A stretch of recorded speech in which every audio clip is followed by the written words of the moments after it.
Essa visita é simbólica, na verdade a gente está inaugurando a unidade de terapia intensiva. A gente queria inaugurar muito em outro contexto, em outra situação.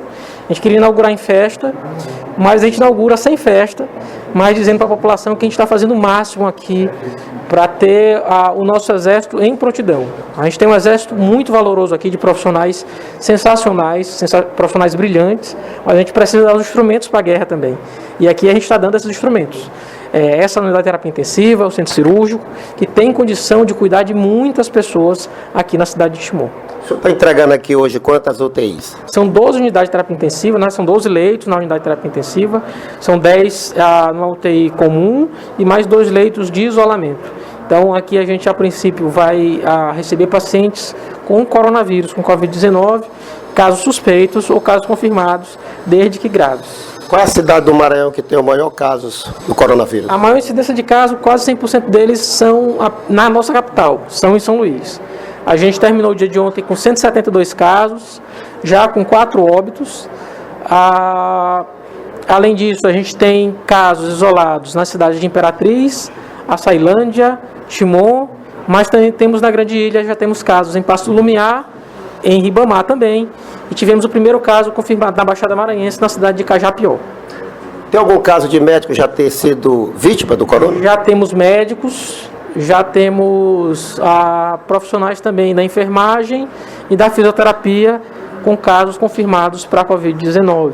Nenhum caso grave, mas isso nos preocupa porque eram profissionais que tinham todos os equipamentos de proteção individual, o que nos leva a crer que a transmissão da doença ela ainda é mais rápida, o contágio ainda é mais fácil do que a gente acreditava. Secretário, os exames saem de Timon e vai para São Luís. Por que tanta demora?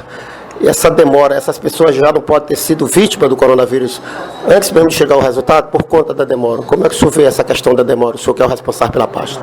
Em verdade, o que aconteceu no início, a gente pensar o cronograma de um mês atrás, só tínhamos 3 laboratórios no Brasil que faziam os exames. Isso a população tem que entender.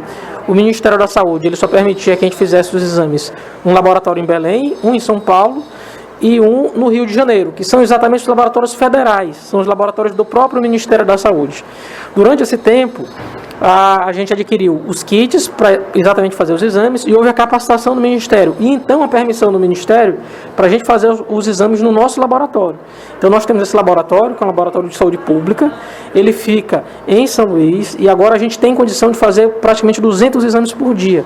É o que a gente está fazendo. A gente está diminuindo o tempo de resposta porque a gente não fica mais na fila. A gente tinha de mandar os exames para Belém, a gente tem 14 estados que realizam exames em Belém, então imagina, lá vai por ordem de chegada, então a gente ficava esperando. Agora, com essa condição de a gente fazer esses exames no nosso próprio laboratório, a gente tem condição de dar uma resposta mais rápida. Tanto é que os 2 casos confirmados de Timon, os exames foram feitos no nosso laboratório central em São Luís. Para encerrar, como é que a Secretaria de Saúde vai trabalhar, junto com os órgãos competentes, a questão das filas, idosos no Itaú, Caixa Econômica, Banco do Brasil? Que providência o senhor vai levar ao conhecimento de quem é de direito para fazer o distanciamento? Porque ali realmente é uma guerra. Isso a gente tem um problema. Os bancos, eles têm competência federal. Então a gente não pode proibir, por exemplo, o funcionamento de banco. A gente ontem já multou a primeira agência de banco em São Luís e a gente vai tomar essa providência nas vigilâncias do Estado como um todo. Porque a gente não tem condição do banco não ter o mínimo de cuidado com as pessoas. Era possível o banco fazer um isolamento, era possível o banco colocar cadeiras, era possível o banco tomar providências no sentido de evitar aglomeração de pessoas. É simples, na verdade, fazer isso. Então a gente, a princípio, vai ter uma capacitação com as vigilâncias, para elas notificarem primeiramente, e no segundo momento a gente já vai multar.